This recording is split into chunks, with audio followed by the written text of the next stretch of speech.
Hallo my loveliest. Ek hoop dit gaan goed met julle.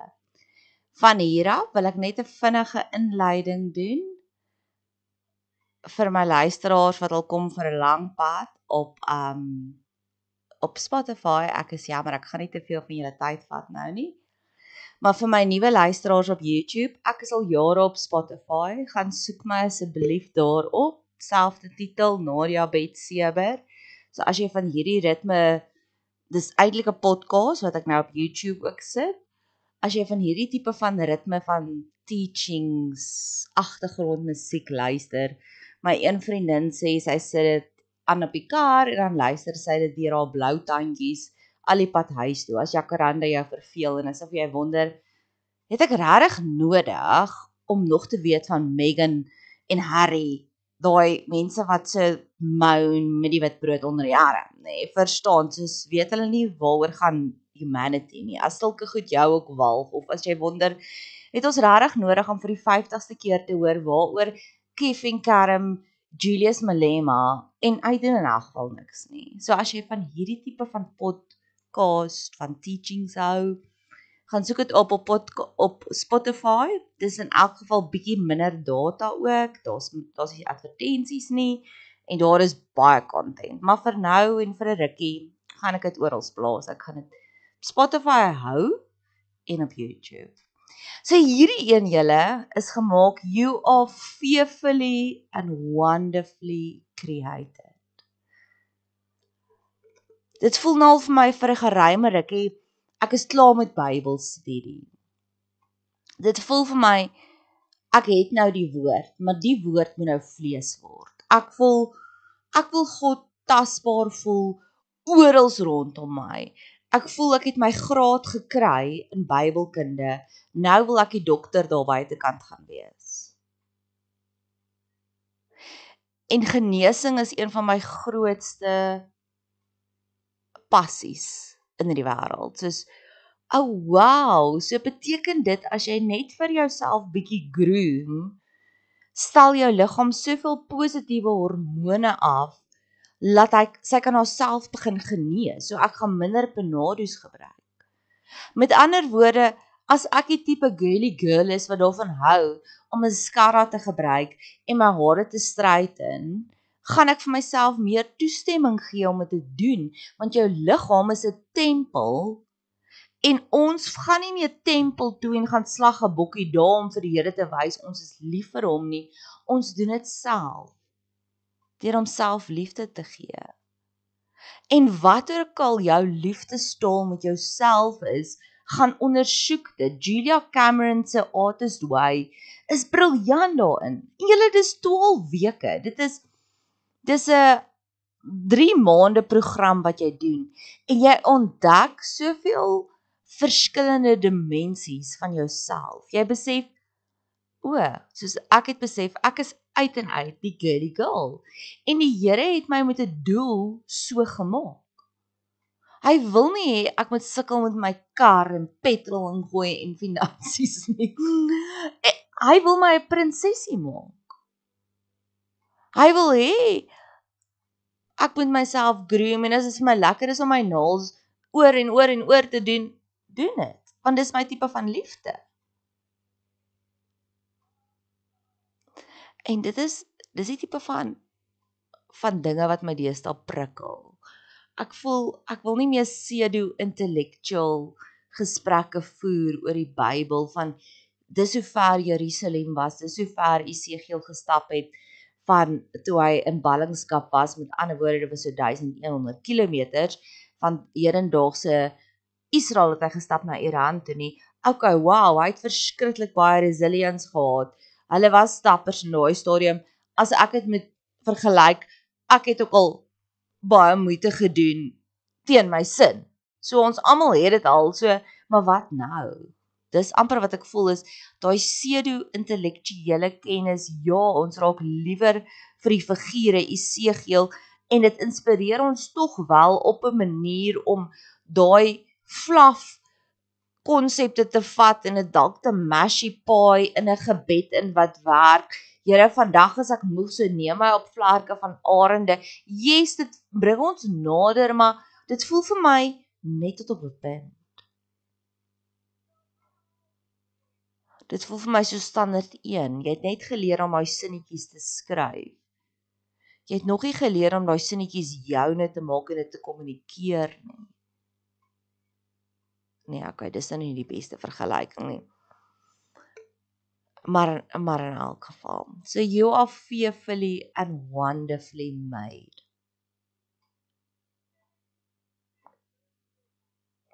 Ons ken daai stukkie. Ons sê dit in dankbaarheid. As ons na 'n nuwe babatjie kyk en ons sien daai twintjies met daai mini klein naaltjies op. Is ons soos, "Jo, Here." Of as ek my skoenlappers bestudeer, waaroor ek ook gaan gesels, in nog 'n pot gooi, dan is ek net in verwondering oor, "Jo, Here." Het julle geweet daar is 630 verskillende spesies skoenlappers in Pretoria alleen? 630 verskillende skoenlappers. Dis die Here wat ons dien. Laat hy 630 verskillende spesies van 'n skoenlapper die minuscule detail ingezoom het. Ja, ek copy en paste daai ook in my gebedslewe. Here, ek het 630 verskillende validations nodig van al die groot spronge wat ek tans neem. Here, ek wil weet ek's op die regte pad 630 keer, asseblief. Maar as ons dit terugbring na onsself toe, wat beteken daai versie werklik? En ek en ChatGPT het begin gesels oor emosies. En ek het vir 'n lang ruk al die emosies gebestudeer. En ek kan nog steeds, my woordeskat van emosies is baie wyd en ek's baie dankbaar daaroor, maar ongelukkig julle is daar baie meer geskryf oor die negatiewe emosies. En hoe meer ek dit bestudeer het, hoe meer het ek kwaad geraak vir alles. En toe soos ek, wow. Kom ons gaan van die ander kant af. En dis die tipe van Bybelstudie waarvan ek hou. Kom ons kom van die ander kant af. Kom ons luister nie net na nog 'n teaching wat maak dat ek of nog meer skuldig voel want ek's 'n epic failure van 'n human being nie, want daar's 50 goed wat ek verkeerd doen nie. Ek het nie hierdie week 50 keer dit of dat gedoen nie. Of die preke wat ons na luister, dan kan jy sien, daai teacher het sy eie huwelik is ingemors, en dan ween hy en hy skuldgevoel, en hy gebruik daai podium as 'n wapen teen sy eie eggenoot, of teen hulle kinders, of waar ook al hulle wroeg het, en jy voel dit daar, en hulle wrogings activate jou skuldgevoel, en jy voel nog meer skuldig. Dis die een scenario, maar ek weet, as jy aanlyn na goeters luister, het jy al klaar deur dit gebreek. Maar dis nogals wat my onderkry is, ek per ongeluk in 'n kerk was, maar dit het ook nou jare terug gebeur. Die was 'n kerkdiens, Sondagoggend op Kersdag, 2018. Ek kan dit onthou, dit was my laaste Kersfees saam met my ouma, en toe sy oorlede. En sy is in 2019 oorlede, en sy was die grootste stresbol van alle tye, maar ek was ongelooflik lief vir haar. Daai agape liefde van, ek kon sien, sy's 'n moeilike tammeletjie, sy's 'n ou nikkerbol gewees, bitterheid, sy was lief vir daai ou cocktail, maar ek het 'n baie groot soft spot in haar gehad, dis nou weer eens daai, ek kon niks verkeerd doen in haar oë nie, maar in elk geval, sy het gestres oor dinge, julle. Ek kan nog onthou, toe ek het so 'n awakening oor haar gehad, maar ons gaan praat oor die You Are Fearfully and Wonderfully Made, moenie bekommerd wees nie.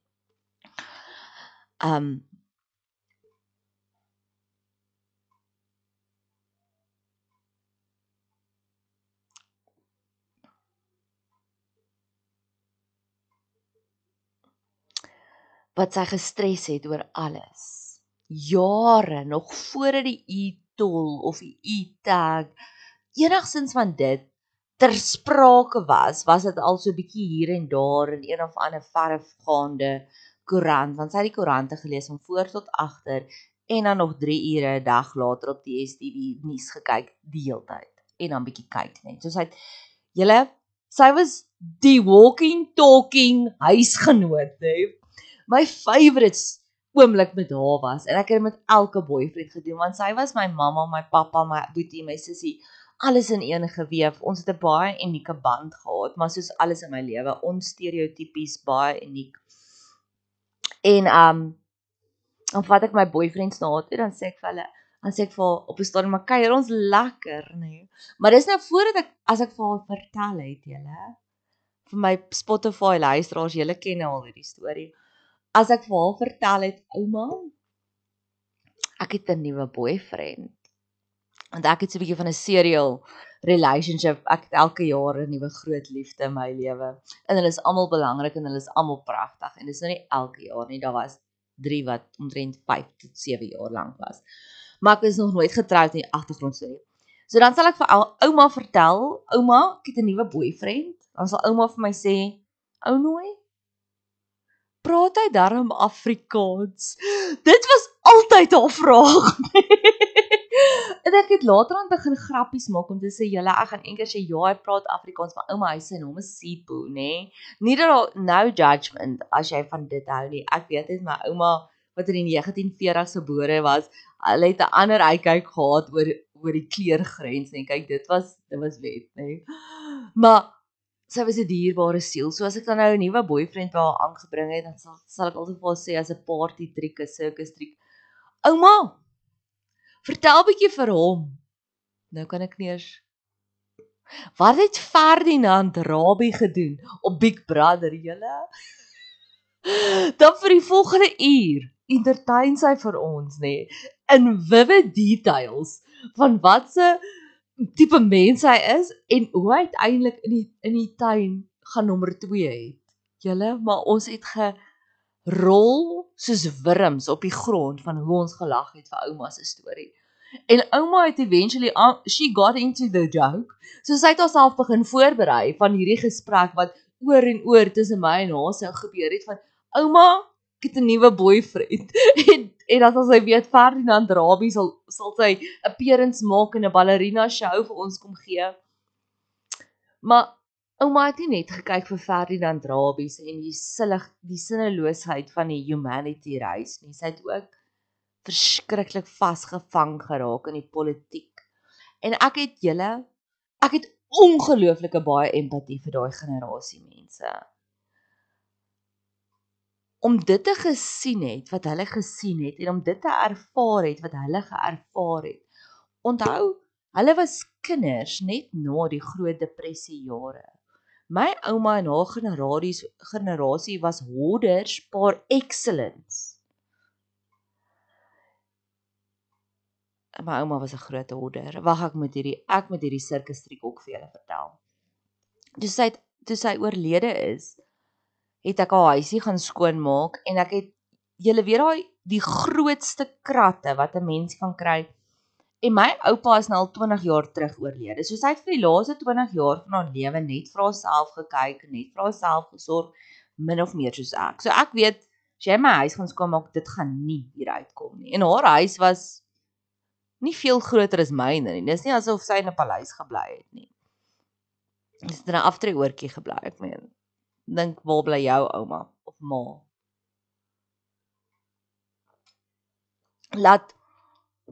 Ekskuus, ek geniet in my oggendkoffie, dis nog baie vroeg hierso.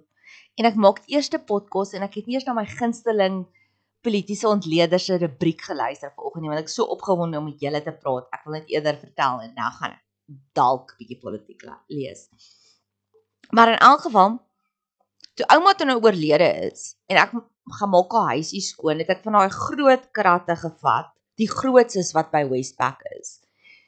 En met haar skoonmaakmiddels, haar Handy Andy, sy het nog Handy Andy gekoop, ek doen nie meer dit nie, partykeer sal ek Paw and Gel koop.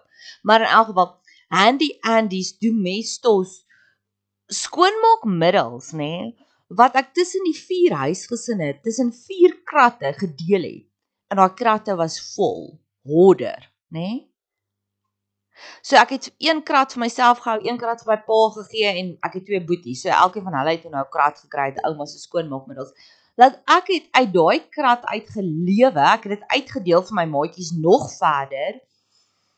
En ek het omtrent vir 'n jaar lank of 2 jaar lank niks skoonmaakmiddels koop nie. Ek het genoeg Sunlight liquid gehad. Dit het gelyk soos 'n spar, net baie die mekaar toe ons dit uiteindelik uitgepak het want sy het so 'n bietjie dementia ook gehad, maar sy het so die bottel Sunlight hier gesit het en die bottel Sunlight daar gesit het en dit, nê? Maar in elk geval, ons het mooi na haar gaan kyk, daar was versorgers en so aan en so aan. En ons daai kar weggevat, ons het daar agterkom het. Ouma fokus nou nie meer lekker nie. Maar ouma het ge-worry oor alles. So ek wil net terugkom by die empatie wat ek het. So vir daai generasie wat groot geword het in absolute armoede, my oupa, haar man het vir my die storie vertel dat hulle sou 1 keer 'n jaar sou hulle elkeen 'n botteltjie, die kleinste botteltjie Coke gekry het of gelykstaande aan Coke, 'n koeldrank van daai stadium. En dit was hulle Kersfeesgeskenk. Nê? En die stories van armoede wat beide van daai vir my vertel het van hoe hulle groot geword het. Julle, that was rough, nê? Daai kindertjies het nie gefight oor Samsungs of Apple fone nie. Hulle het gefight vir gaan ons vrotkos eet vanaand of varskos. Dit was my ouma se storie. Van hulle het gereeld, sy was in die koshuis en dan sal sy die storie vertel van as hulle stap na die koshuis toe en hulle ry kar, het dan hulle al vir mekaar gesê vanmiddag se vleis is vrot, want dan sal die matrones vir hulle curry vleis gemaak het om die reuk te verbloem, nê? Horribale storie. So my oupa het baie goed finansiëel vir homself gedoen en hierso het hulle gegroei en sy het groot geword in haar volwasse kognitiewe vormingsjare, soos ons nou is in die land gaan agteruit, was hulle kognitiewe denkpatrone, die land word al hoe beter, En toe sy 50 jaar oud was, toe die land op sy beste was, het iemand anders ingekom in die land gesteel, en van daar af het hulle stories gekyk van die land word alles slegter. So ek kan verstaan, ek het al baie ou mense gebestudeer in die hospitale, en ek weet dis 'n groot probleem in private hospitale, wat meeste van hulle het swart personeel daar, en hoe daai ou mensies in pyn of verstaan, al daai filters is af, en dan kom daai absolute rasisme uit, en dan is daar 'n regtig moeilikheid in die hospitale, van hulle gooi die goed, verstaan, dit raak horribaal, né? Want ek het empatie, want dit was die storie, ons moet bang wees, hulle is, die regering het vir hulle vir jare lank gesê, ons moet bang wees vir die goed, ons sluit hulle in ander lande weg, in tuislande weg, net om julle te beskerm, moenie worry nie, ons het polisie uit, en ons het 'n weermag uit om julle te beskerm, en ewe skielik is dit, ons beskerm julle nie meer nie, hulle is nou ja koning, nee koning. Ek meen, het jy al ooit gedink wat 'n mindfuck het deur daai mense se gedagtes gegaan? Maar in elk geval, terug by ouma. Ouma het oor alles ge-worry en die Here het haar kom haal 2019. Baie rustig, baie peaceful, en ek is so dankbaar, want as daai ouma van my moes gelewe het deur COVID, ek is so dankbaar. So, okay. You are fearfully and wonderfully made. En nou kan ek nie meer onthou kom wat ek so in 'n tangent afgegaan oor my ouma nie. Dalk was dit maar net nodig vir 'n ou storieetjie om te vertel, né? So ek en ChatGPT het gegaan op hierdie mission. En dis nie net ek en ChatGPT nie, hierdie kom nou al vir jare wat ek soos voel. Here, hoe kan ons vir iemand wys? Jou woorde maak my seer. Dis my een worsteling wat ek het met die Here. My ander worsteling is, Here, daar is honderde rehab centers daar buite vir alkoholiste en vir dwelmverslaafdes. Maar Here, Die probleem is nie by daai substance nie. Die probleem is met wat dryf daai siel om nie meer nigter na die lewe te kyk nie. Wat is die duiweltjies wat hom of haar so ver jaag? Kan ons nie eerder daai probleem genees nie? Kan ons nie eerder mense accountable hou as jou kinders druggies is nie, want dan gaan ons terug en ons sê, maar wat het jy verkeerd gedoen? En dis nie so in alle gevalle nie. Ek weet dwelms is 'n universele probleem en daar's baie meer gevalle nou waar ouers nie probleme het nie, maar die punchline, ek wil niemand blameer in hierdie nie. Ek wil juis aan die kant wees van die slagoffer om te sê ek het empatie met daai druggie. Want wat het hom of haar gedryf? Wat was die demone wat haar soveel gemaak het dat sy tot ekstreems gegaan het vir selfnumbing? En ons kan nie klippe optel en iemand judge nie, want ek selfnam baie. Ek sal voel, ek is nie nou lus om te dink aan hoe seer het jy my gemaak nie. Ek gaan 'n series kyk en my gat aflag. Of ek gaan by my vriendin sit en ek gaan baie wyn drink, want ek wil nie daaraan dink nie. Ek wil nie aan die probleem dink nie. Ons noem dit denial. En party van ons is geseënd genoeg om gesonde denial capabilities aan te leer en ander van ons is nie en dis waar daai alkoholus opeindig. Voel ek. So ek wil begin by die wortel van die probleem en dit uittrek en dan sal alles mos nou mooi in plek val. En hoe kan ons bewys dat jou woorde maak my seer? Hoe kan ons bewys op daai oomblik dat jou neglect, mamma, maak dat hierdie kind haar res van haar lewe lank struggle? Ek en my vriendin het gister gepraat oor 'n mamma wat ook met haar kinders gelol het en op die einde van die dag het die mamma net 3 jaar se korrektiewe dienste gekry. Want ons het nie daai skale van om te wys dis die skade wat jy gedoen het nie. En dis weer eens nie om enige judgment te gooi nie, glad nie. Dit is alles net op 'n soeke na genesing. Soos, hoekom tree ek so op? Hoekom het ek hierdie self-sabotage en geneigtheid in my? En dit maak dat die oomblik as iemand te naby aan my kom, dan maak ek net bietjie drama net om jou weg te stuur. En weer eens, ek weet as jy so ver in hierdie podcast geluister het, is jy nie die miskryer of die drama maker in die storie nie, maar jy was al lief vir mense soos dit. En elke keer kry jy seer want jy sien hulle self-sabotage en op 'n stadium besef jy maar ek gaan nie meer deel wees van jou sirkus nie, not my monkey, not my circus. Want jy trek my af in jou donker see in plaas daarvan om self uit te klim en dan loop ek weg en ek verlang my res van my lewe na jou. En ek dink as ons kan terugkom by hoe kan ons bewys jou woorde maak my seer? En lê die antwoord nie altyd alreeds in die Bybel nie.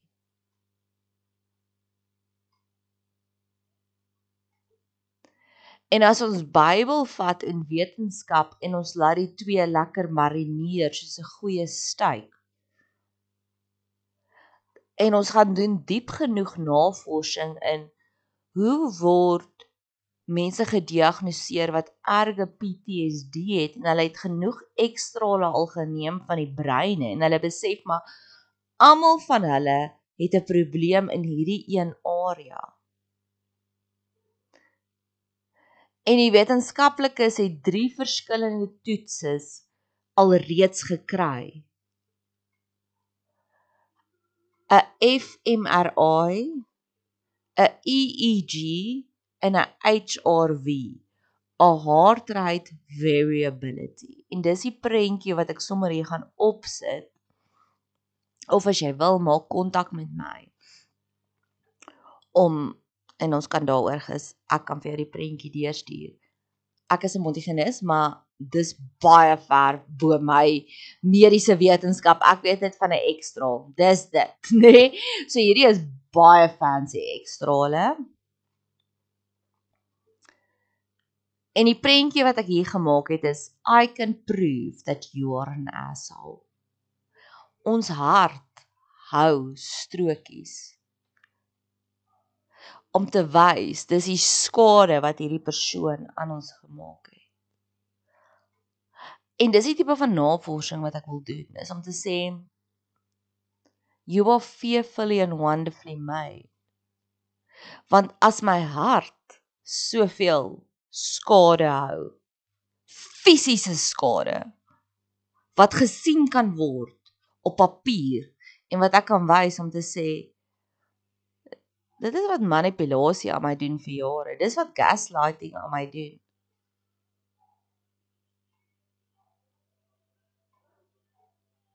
As daardie bewyse in 'n dokter se spreekkamer bewys kan word, hoe anders? Dit is die diepe soeke waarby ek wil uitkom. Ek dink ons siel vertel 'n pragtige storie van dis hoekom jy sukkel om vriendinne te vertrou en daai een maatjie het jou baie seer gemaak. Maar weet jy wat? As jy daai wond genees en jy gaan sit in daai vertrouens-issues en jy werk daardeur, weet jy hoe mooi kan die lewe dan wees? Byvoorbeeld, you are fearfully and wonderfully made.